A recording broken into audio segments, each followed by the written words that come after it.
एक गांव में एक बहुत ही गरीब परिवार रहता था, जिसमें शिवम और उसकी मां थी। कुछ सालों पहले ही शिवम के पिता की मृत्यु हो गई थी। तब से शिवम ही उसकी मां का एकमात्र सहारा था। शिवम रोज जंगल जाकर लकड़ियां काटकर उन्हें बेचता था। उसी से उसका निवारा चल रहा था। एक दिन शिवम लकड़ियां काटने जंगल गया। वो लकड़ियों को ढूंढने लगा, लेकिन आज उसे लकड़ियां ही नहीं मिल रही थी। वो बहुत परेशान हो गया। इसी सोच में वो जंगल के बहुत अंदर तक चला गया।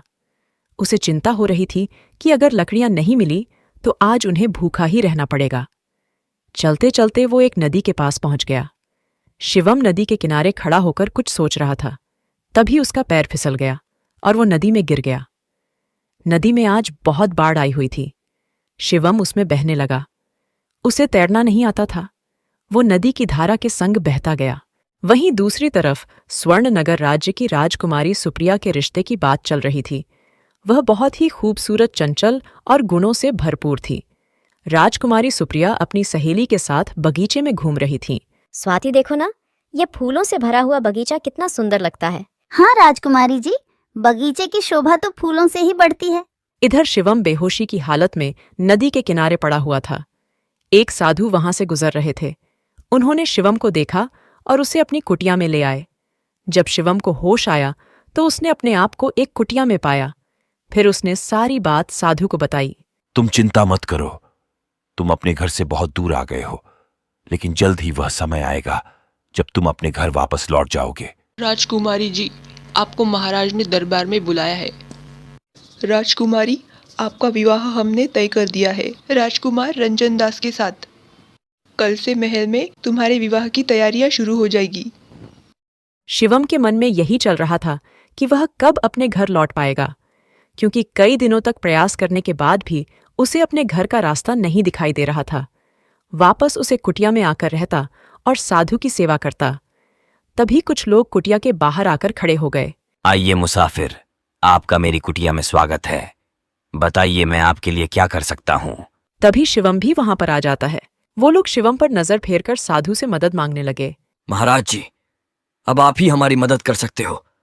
यह बारात स्वर्ण नगर राज्य में जा रही है। हमारे साहूकारों के मुखिया रंजन की शादी राजकुमारी सुप्रिया के साथ होने जा रही है। समस्या यह है कि शादी तय होने के कुछ दिन बाद जंगल में शिकार के दौरान तीरंदाजी से ईंट की एक आंख चली गई। बारात के स्वागत के दौरान सब दूल्हे का चेहरा देखेंगे। हम नहीं चाहते कि यह शादी टूटे। बस दूल्हे की शादी तक मुझे आपका यह सेवक चाहिए। साधु आंख बंद करके मुस्कुराते हुए शिवम से बोले। समय आ गया शिवम घर जाने का। शिवम ने मन में सोचा कि उसे दूल्हे के स्वागत तक ही दूल्हा बनना है। इसके बाद वह अपने घर जा सकेगा।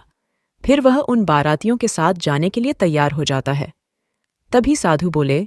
समय आ गया तुम्हारे जीवन में बदलाव का। जो कुछ भी इसके बाद होगा वह एक नई शुरुआत होगी। जीवन में तुम्हें एक मौका जरूर मिलेगा।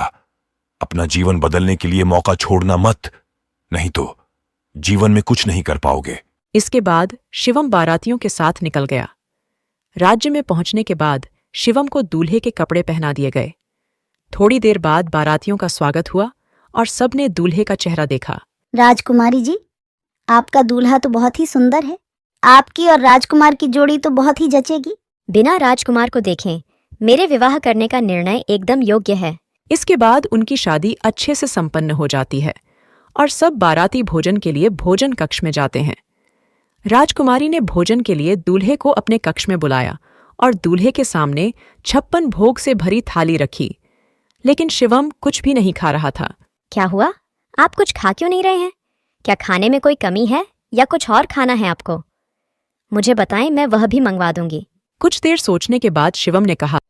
राजकुमारी जी, क्या आप मेरे लिए खिचड़ी बना सकती है? पति की आज्ञा का मान रखते हुए राजकुमारी ने बिना किसी को बताएं खिचड़ी बनाई और भोजन परोसा। इसके बाद शिवम ने खुशी से भोजन किया और बारात में लौट गया। सुबह बारातियों के जाने से पहले दूल्हे को कुल देवता के दर्शन करने के लिए कुछ लोग उन्हें राज्य में स्थित मंदिर ले गए। शिवम मंदिर की परिक्रमा कर रहा था। तभी उसने रंजन के मुख से जो बातें सुनी, उससे उसके होश उड़ गए। रंजन अपने साथियों से बात कर रहा था। शिवम की परिक्रमा पूरी होते ही तलवार से उसके टुकड़े करके इसी जंगल में दफना देंगे। यह सुनकर शिवम मंदिर के पिछले दरवाजे से भाग गया। भागते भागते वह एक नदी के किनारे पहुंच गया। यह वही नदी थी जिसमें शिवम बहकर आया था। उस नदी से उसको अपने घर की दिशा का पता चला और वह अपने गांव अपने घर पहुंच गया।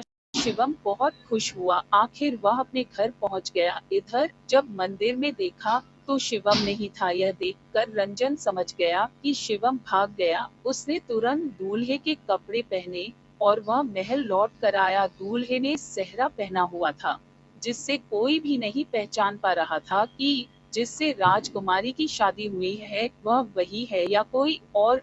अब बारात निकल ही रही थी कि जिस घोड़े पर रंजन बैठा था वह जोर जोर से कूदने लगा, जिससे रंजन जमीन पर गिर गया और उसका सेहरा टूट गया। सब रंजन की तरफ देखने लगे।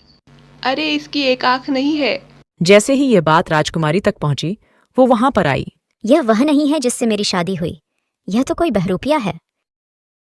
नहीं नहीं राजकुमारी जी, मैं वही हूँ जिससे आपका विवाह हुआ है। अच्छा तो यह बताओ, कल रात मेरी कक्षा में भोजन में तुमने क्या खाया था? मैंने भोजन में 56 भोग और लाजवाब पकवान खाए थे। ऐसा कहते ही राजकुमारी ने तलवार रंजन की गर्दन पर रख दी और सब सिपाहियों ने बारातियों को गिरफ्तार कर लिया। डर के मारे रंजन ने आश्रम में मिले साधु शिवम और विवाह षड्यंत्र के बारे में बता दिया। दरअसल हुआ यह था कि कुछ दिनों पहले एक पंडित ने भविष्यवाणी की थी कि राजकुमारी का विवाह किसी आम इंसान से होगा और वह आम लोगों की जिंदगी जिएंगी। यह बात सच न हो जाए, इसलिए राजा ने पहले जो रिश्ता आया बिना ज्यादा पूछताछ किए उसी को तय कर दिया। इसके बाद रंजन और उसके साथियों को कारागृह में बंद कर दिया गया और फिर राजकुमारी गांव-गांव जाकर अपने दूल्हे को ढूंढने लगी।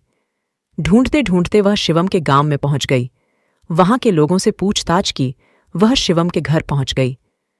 शिवम का चेहरा धूप के कारण झुलसकर काला पड़ गया था। राजकुमारी शिवम को नहीं पहचान पाई, लेकिन शिवम उसे पहचान गया। मैं अपने दूल्हे को ढूंढ रही हूँ।